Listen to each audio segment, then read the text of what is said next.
நாம் யாவரையும் ஆசீர்வதித்து காப்பதாக. ஆமென். நாம் யாவரும் ஆண்டவரை நோக்கி ஜெபம் செய்வோம். எல்லாம் வல்ல கடவுளை, வானத்திலும் பூமியிலும் உள்ளவற்றை ஆண்டு நடத்தி வரும் பரம தந்தையே, தேவரே, எங்கள் ஆத்ம வாழ்க்கைக்கும் உலக வாழ்க்கைக்கும் தேவையானவற்றை இதுவரையில் அழைத்து வந்தது போல் இனியும் அழைத்து வாரும். நாங்கள் உறுதியான விசுவாசம் உடையவர்களால் விளங்க உமது அருளை தாரும். நோயால் வருந்துவோருக்கு நற்சுகத்தை அளித்திரலும், துன்புறுத்தப்படுவோரை ஆற்றி தேற்றியறலும், முதியோருடைய உள்ளத்தை நீர் அருளும் சமாதானத்தால் நிரப்பியறலும், தங்களுடைய ஆத்ம வாழ்க்கை பற்றி அக்கறை இல்லாதவர்களை எச்சரித்தலும், உறுதியான விசுவாசம் இல்லாதவர்களுக்கு புத்துயிர் அளித்தலும், தங்களுடைய பாவங்களுக்காக மனம் வருந்துவோரை மன்னித்து ஏற்றுக்கொள்ளும். நாங்கள் எல்லோரும் உமது திருநாமத்தை மகிமைப்படுத்துகிறவர்களால் வாழ பரிசுத்த ஆவியானவரை கொண்டு எங்களுக்கு அருள் துணை அளித்தருளும் சுவாமி. ஆமென். ஆண்டவருடைய நாமத்துக்கு மகிமையாகவும் இந்த ஆராதனை காரணமாகவும் நாம் யாவரும் 13வது ஞானப்பாட்டை பாடுவோம். ஞானப்பாட்டியில் 13 முதல் 4 கவிகள். கர்த்தருக்கு ஸ்தோத்திரம், நீ போகின்ற வாசகம் பிசகாமல் ஆண்டவர் மீட்பரை அனுப்பினார்.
சங்கீதம் 43 1 முதல் 5 வாக்கியங்கள். சங்கீதம் 43 1 முதல் 5 வாக்கியங்கள். தேவனே, நீர் என் நியாயத்தை விசாரித்து பக்தியில்லா ஜாதியாரோடு எனக்காக வழக்காடி சூடும் அநியாயமான மனுஷனுக்கு என்னை தப்புவேன்.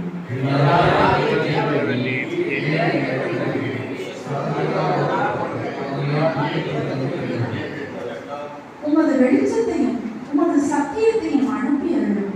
அவைகள் என்னை நடத்தி உமது பரிசுத்த பர்வதத்திற்கும் உமது வாசஸ்தலங்களுக்கும் என்னை கொண்டு போவதாக.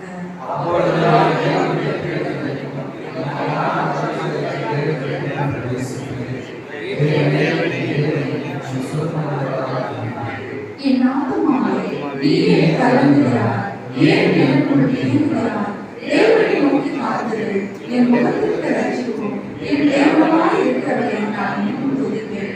பிதாவுக்கும் குமாரனுக்கும் பரிசுத்த ஆவியானவருக்கும் மகிமை உண்டாவதாக.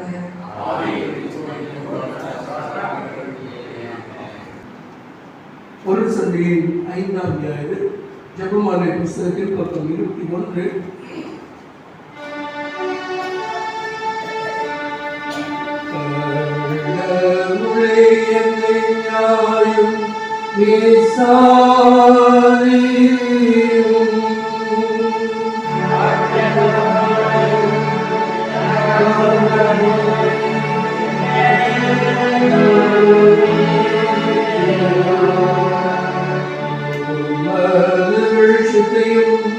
உமது சத்தியத்தையும் அனுப்பியருளும்.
அன்புக்கு உரியவர்களே, பராபர நமது இருதயத்தை திறந்து நம்முடைய பாவங்களை அறிக்கை செய்து ஆத்தும பசிதாரத்தோடு அவரது கிருபைக்காக மன்றாடுவோம். வாருங்கள். கடவுள் நமக்கு இறங்கினார்.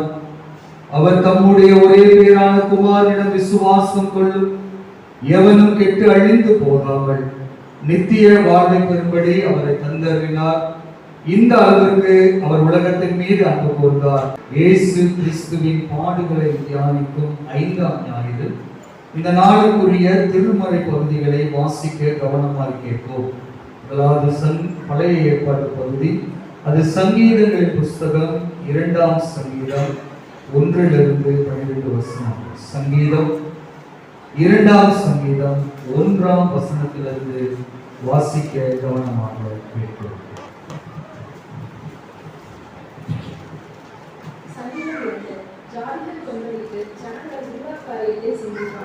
கர்த்தருக்கு விரோதமாகவும் அவர் அபிஷேகம் பண்ணியதற்கு விரோதமாகவும் பூமியின் ராஜாக்கள் எழுந்து நின்று அதிகாரிகள் ஏகமாய் ஆலோசனை பண்ணி அவர்கள் கட்டுகளை அறுத்து அவர்கள் கைதிகளை நம்மை விட்டு எரித்து போடுவோம் என்கிறார்கள். பரலோகத்தில் வீற்றிருக்கிறவர் நகைப்பார், ஆண்டவர் அவர்களை தழுவார். அப்பொழுது அவர் தமது கோபத்திலே அவர்களோட பேசி தனது உக்கரத்திலே அவர்களை கலங்க பண்ணுவார். நான் என்னுடைய பரிசுத்த பர்வதமாகிய சீயோன் மீது என்னுடைய ராஜாவை அபிஷேகம் பண்ணி வைத்தேன் என்றார். தீர்மானத்தின் விவரம் சொல்லுவேன். கர்த்தர் என்னை நோக்கி, நீ என்னுடைய குமாரன், இன்று நான் உண்மை ஜெயித்தேன், என்னை கேளும். அப்பொழுது ஜாதிகளை உமக்கு சுதந்திரமாகவும் பூமியின் எல்லைகளை உமக்கு சொந்தமாகவும் கொடுப்பேன்.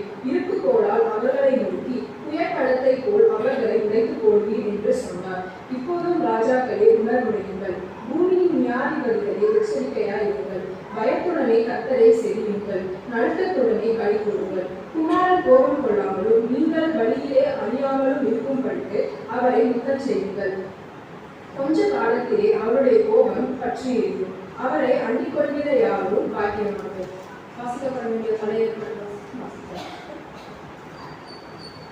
இருந்தவரும் இருக்கிறவரும் வருகிறவரும் ஆகிய சேனைகளின் கர்த்தர் பரிசுத்தர் பரிசுத்தர் பரிசுத்தர். அனைவரும் சேர்ந்து சொல்லுவோம். மகிமையுள்ள கடவுளே தேவரீர் பரிசுத்தர், வல்லமையுள்ள கடவுளே நீர் பரிசுத்தர், என்றென்றும் உள்ள கடவுளே நீர் பரிசுத்தர். ஆமென். அந்தபடி இந்த நாளுக்குரிய நிருப வாக்கியத்தை வாசிக்க கேட்போம். அப்போஸ்தலனாகிய பவுல் எபிரேயருக்கு எழுதிய நிருபம் 9ஆம் அதிகாரம் வசனங்கள் 11 to 15 வரை. எபிரேயர் 9ஆம் அதிகாரம் வசனங்கள் 11 to 15 வரை உள்ள பகுதியை வாசிக்க கவனமாக கேட்போம்.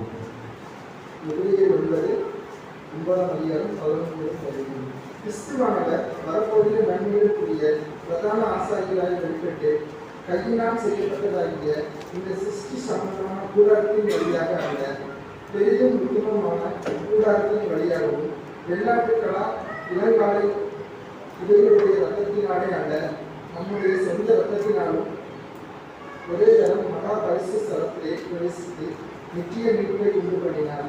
அது எப்படி எனில், காலை வெள்ளாட்டுக்களா இடைவெளி ரத்தமும் தீட்டுப்பட்டவர்கள் தெளிக்கப்பட்ட கடாரியின் சாம்பலும் சரீர சுத்தி உண்டாகும்படி பரிசுத்தமானால் நித்திய ஆவியினாலே தம்மை தாமே பழுதற்ற படியாக தேவனுக்கு ஒப்புக் கொடுத்த கிறிஸ்துவனுடைய ரத்தம் ஜீவனுள்ள தேவனுக்கு ஊழியம் செய்வதற்கு உங்கள் மனசாட்சியை செத்த கிரியை சுத்திகரிப்பது எவ்வளவு நிச்சயம். ஆகையால் முதலாம் உடன்படிக்கையிலே காலத்தில் நடந்த அக்கிரமங்களை நிவர்த்தி செய்யும் பொருட்டு அவர் மரணமடைந்து அழைக்கப்பட்டவர்கள் வாக்குத்தத்தம் பண்ணப்பட்ட நித்திய சுதந்திரத்தை அறிந்து கொள்வதற்காக புது உடன்படிக்கையில் மத்தியஸ்தராய் இருக்கிறார். நாம் நித்திய ஜீவனை அடைபடி ஆண்டவர் தாமே இந்த திருவார்த்தைகளை நம்முடைய இருதயங்கள் நிலைத்திருக்க செய்வாராக. இந்த நாளுக்குரிய நற்செய்தி பகுதி யோவானின் நற்செய்தி நூல் 8ஆம் அதிகாரம் 46ஆம் வசனத்திலிருந்து 59ஆம் வசனம் வரை. யோவானின் நற்செய்தி நூல் 8ஆம் அதிகாரம் வசனங்கள் 46லிருந்து 59 வரை உள்ள வசனத்தை வாசிக்க கவனமாக கேட்போம்.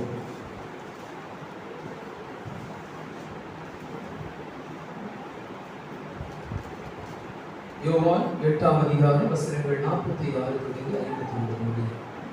என்னிடம் பாவம் உண்டென்று உங்களுக்கு யாராவது எங்கள் குற்றம் சுமத்த முடியுமா? நான் உங்களிடம் உண்மையை கூறியும் நீங்கள் ஏன் என்னை நம்புவதில்லை? கடவுளை சார்ந்தவர் கடவுளின் சொல்லுக்கு செவி சாய்க்கிறார். நீங்கள் கடவுளை சார்ந்தவர் அல்ல, ஆதலால் அவர் சொல்லுக்கு செவி சாய்ப்பதில்லை. யூதர்கள் இயேசுவை பார்த்து, நீ சமாரியன் பேய் பிடித்தவன் என்று நாங்கள் சொன்னது சரிதானே? அதற்கு இயேசு, நான் பேய் பிடித்தவன் அல்ல, என் தந்தைக்கு மதிப்பளிப்பவன். ஆனால் நீங்கள் என்னை அவமதித்தீர்கள். நான் எனக்கு பெருமை கேட்பதில்லை, அதை எனக்கு தேடித் தந்தவர் ஒருவர் இருக்கிறார். அவரே தீர்ப்பளிப்பவர். என் வார்த்தைகளை கடைபிடிப்பவர் என்றுமே சாக மாட்டார்கள் என்று உறுதியாக உங்களுக்கு சொல்லுகிறேன் என்று அவர்களும், நீ பேய் பிடித்தவன் தான் என்பதை இப்போது தெரிந்து விட்டது. ஆபிரகாம் இறந்தார், இறைவாக்கினரும் இருந்தார்கள், ஆனால் என் வார்த்தையை கடைபிடிப்போர் என்றுமே சாக மாட்டார் என்றார். உங்கள் தந்தை ஆபிரகாம் விட பெரியவனோ? ஆபிரகாம் இறந்தார், இறைவாக்கினர் இறந்தார், இது யார் என்று நினைத்துக் கொண்டிருக்கிறார் என்றார். இயேசு மறுமொழியாக, நானே என்னை பெரும்படுத்தினால் அது எனக்கு பெருமை. என்னை பெரும்படுத்துபவர் என் தந்தையே, அவரே நீங்கள் உங்கள் தந்தை என்று சொல்கிறீர்கள். ஆனால் அவர் உங்களுக்கு தெரியாது, எனக்கு தெரியும். எனக்கு அவர் தெரியாது. நான் சொன்னால் உங்களைப் போல நானும் பொய்யலாம். அவர் எனக்கு தெரியும், அவருடைய வார்த்தையும் நான் கடைபிடிக்கிறேன். உங்கள் தந்தை ஆபிரகாம் நான் வரும் காலத்தை காண முடியும் என்பதை உங்களுக்கு பெறுவேன். அதனை கண்டபொழுது மகிழ்ச்சியும் கொண்டார்கள். யூதர்களை நோக்கி, உனக்கு இன்னும் 50 வயது கூட ஆகவில்லை, நீ ஆபிரகாமை கண்டிக்கிறாயோ என்று கேட்டார். இயேசு அவரிடம், ஆபிரகாம் பிறப்பதற்கு முன்பே நான் இருக்கிறேன் என்று உறுதியாக உங்களுக்கு சொல்லுகிறேன் என்றார். இதை கேட்டவர்கள் அவர் மேல் எரிய கற்களை எடுத்தார்கள். ஆனால் இயேசுவோ மறைவாக நழுவி போயிருந்து வெளியேறினார் என்றார்.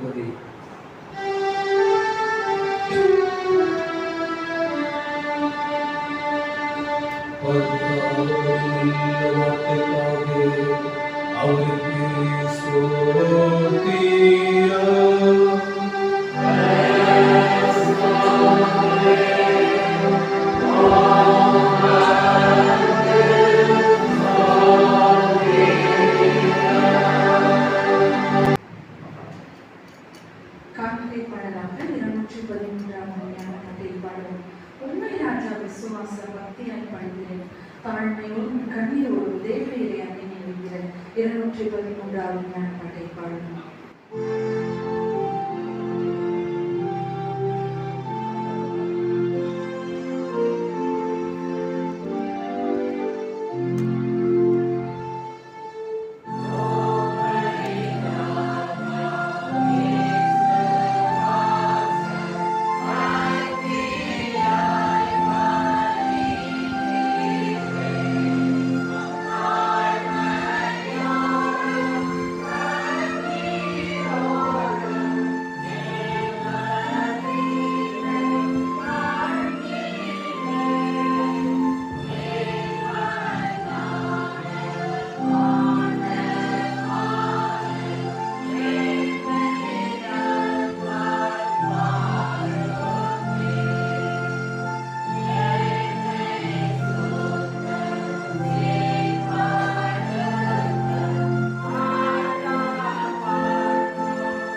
கிறிஸ்துவுக்குள் அன்பார்ந்தவர்களே, நிகழ்ச்சி நிரலில் கண்டுள்ளபடி இந்த நாளிலும் நம் மத்தியில் இறை வார்த்தையை பகிர்ந்து கொள்வதற்காக அறந்தாங்கி குருசேகரத்திலிருந்து நம்முடைய டிஎல்சி அன்பு ஆயர் மருத்துவ ஈஸ்வர் ராஜ் ஐயா அவர்கள் வந்திருக்கிறார்கள். அவர்களை திருச்சபையின் சார்பில் அன்போடு வார்த்தையை வரவேற்கிறோம். அவரோடு இணைந்து அவரது துணைவியாரும் அருமையான மகனும் வந்திருக்கிறார். அவர்களை நாங்கள் அன்போடு வார்த்தை வரவேற்கிறோம். திருச்சபையின் சார்பில் அவரை பொன்னாடை போட்டி கௌரவித்திருக்கிறோம். ஐயா அவர்கள் முன்பாக அன்போடு.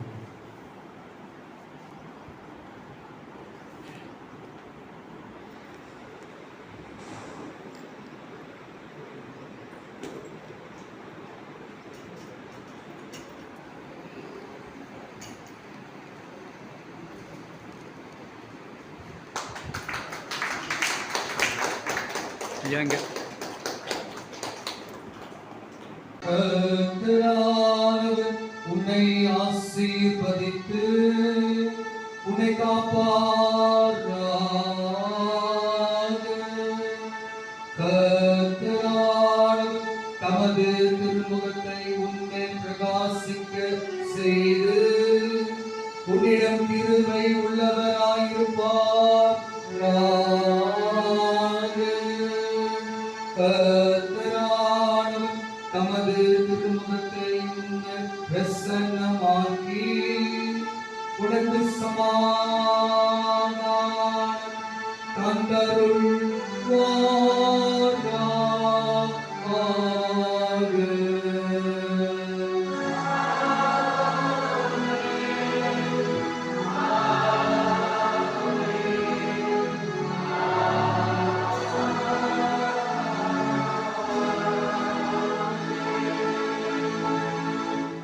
ஆராதனை நிறைவு பாடலாக 227வது கீர்த்தனையை பாடுவோம். பழைய பாட்டு புத்தகத்தில் 234வது கீர்த்தனை. அனுக்கிரக வார்த்தையோடு இப்போது அடியவனை அனுப்புமையா மனமதில் தயவு மகத்துவகரனை வந்தனம் உமக்காமே.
கடவுளின் அன்பும் சமாதானம் ஆசீர்வாதம் உங்களோடும் உங்கள் குடும்பத்தோடும் கூட இருந்து சமாதானத்தோடு போ.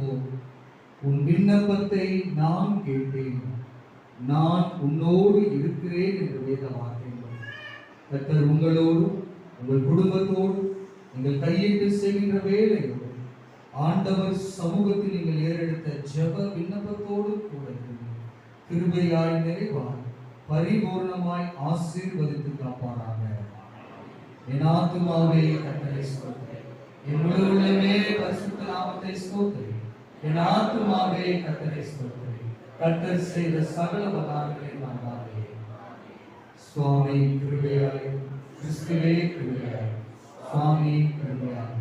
ஆமென். பராபரனுக்கு ஸ்தோத்திரம். கர்த்தர் நம் ஒவ்வொருவரையும் ஆசீர்வதிப்பார்.